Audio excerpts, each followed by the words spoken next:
তুই যদি মেডিকেল ভর্তি পরীক্ষায় পাস না করিস তোর এই কান ধরে আমি রাস্তার মধ্যে দাঁড় করিয়ে রাখবো, মনে রাখ। তুই এখানে দাঁড়িয়ে দাঁড়িয়ে কি তামাশা দেখছিস? হ্যাঁ, পড়তে বস। আর তুমি এখানে আসছো কেন? তোমাকে নিতে আসছি। এত দেরি হলো কেন নাবিদ? হ্যাঁ, চিন্তা আমার মাথা শেষ। আচ্ছা, পরীক্ষা কেমন হলো রে? স্যার 3টা উত্তর ভুল হয়ে গেছে। ওগুলোকে আসমান থেকে এসেছিল নাকি? সিলেবাসে নাই তো? বাবা শখ করে মাছটা কিনে আনছো, তুমিই খাও। নাবিদ যখন অনেক বড় ডাক্তার হবে আর তোর যখন পড়ালেখা শেষ হয়ে যাবে তখন আমি অনেক ভালো ভালো ডাক্তার। দেখা যাবে আমাদের পড়াশোনা শেষ করতে করতে তোমার সব দাঁতই পড়ে গেছে। এক্ষুনি কেন? আর যদি বাবা জানতে পারে তুমি দুপুরে খাওনি তাহলে আমার বকা শুনতে হবে। একটু চলে আসছে তোমার ছাত্র। স্যার আমি পরীক্ষা দিয়ে যাচ্ছি। একদম বুঝে বুঝে সব প্রশ্নের উত্তর দিয়ে মাথা ঠান্ডা রেখে এবং তাড়াহুড়ো করবি না। আর যাওয়ার সময় একটু সাবধানে যাস বাবা। মেডিকেলে চান্স পেলে তো আমাদের বাস থেকে হোস্টেলেই চলে যাবে। হ্যাঁ, হলে তো যেতেই হবে। আচ্ছা আমি তাহলে যাই। পরীক্ষা শেষ হওয়া পর্যন্ত অপেক্ষা করবো। আর পরীক্ষা তো বেশিক্ষণ না, তুমি যাও ভালো করে এক্সাম দাও। আমার তো 2 দিন বাকি রেজাল্টে, আমাকে চান্সটা পেতেই হবে। চিন্তা করো, তুমি চান্স পেয়ে যাবে, আমি জানি। তোমার ছাত্র তো মেডিকেলে চান্স পেয়েছে। আলহামদুলিল্লাহ। স্যার কালকে আমি হোস্টেলে চলে যাব। কাল কেন?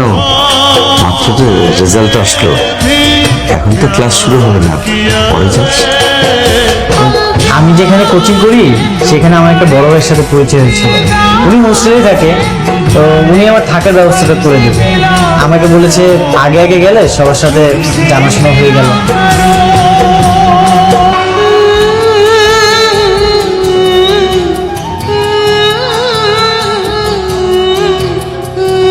কেমন আছো? ভালো আছে। আনিশাদের বাসায় কতদিন যাও না বলো তো? আনিশাদের বাসা থেকে আসার পরে আর যাওয়া হয় না। মাঝে মাঝে ফোনে কথা। নাবিদ তুমি তো জানো না তোমার স্যার তো খুব অসুস্থ। তুমি সময় করে তোমার স্যারকে একটু দেখে এসো। তাছাড়া তোমার স্যার তো তোমাকে নিয়ে অনেক স্বপ্ন দেখে। কি স্বপ্ন? তুমি তো জানো যে স্যারের একটাই মেয়ে, আর আনিশার তো মা নেই। স্যার খুব মনে মনে চাইতো যে তোমার সঙ্গে আনিশার বিয়ে দিতে। আমি তাহলে আসি। স্যারের সাথে কথা বলতে এসেছি, কথা বলে চলে যাবে। কেমন আছে? আমি ভালো আছি। আমিও ভালো আছি। ফারুকের কাছে একটা কথা শুনলাম, তাই সরাসরি আপনাকে জিজ্ঞাসা করতে আসলাম। আমি এখন অনেক ছোট। আপনি নাকি ফারুক ভাইকে বলেছেন আপনার মেয়ের সঙ্গে আমাকে বিয়ে দিতে চান? এমনটা আমি আশা করিনি আপনার থেকে। আনিশাকে তোর পছন্দ না? এখন আমার পড়াশোনা এখন যদি বিয়ের কথা আমি মাথায় আনি তাহলে আমার অনেক ক্ষতি হয়ে যাবে। ওসব করতে একদম কানে নিস না বাবা।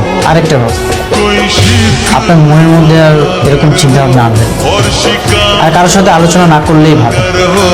हमसे गिला करो पर तुम मिला करो जो मैंने भी বাবা রাত্রেও তো না খেয়ে ঘুমিয়ে গেলে, এখন উঠতেছো না কেন? উঠো বাবা। প্লিজ থেকে আদিস না। বাবা আমাকে ছেড়ে চলে গেল মায়ের কাছে। হ্যালো ডাক্তার সাহেব, কেমন আছেন? কে আপনি? আমি ফারুক, আনিশার কাছে। চিনতে পেরেছো? ও ফারুক ভাই, আমি ভালো আছি। আপনি কেমন আছেন? আমার কথা বাদ দাও। তোমার সারা খোঁজ খবর রাখছো? প্রায় 15 দিন হলো কথা হয় না। আমি ভাই পড়াশোনার একটা চাপে আছি তো। ওরা সবাই কেমন আছে?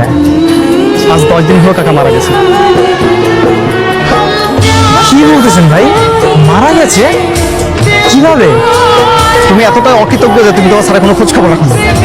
আর হ্যাঁ, সেদিন স্যার তোমার কথায় কষ্ট পেয়ে স্ট্রোক করে মারা গেছে।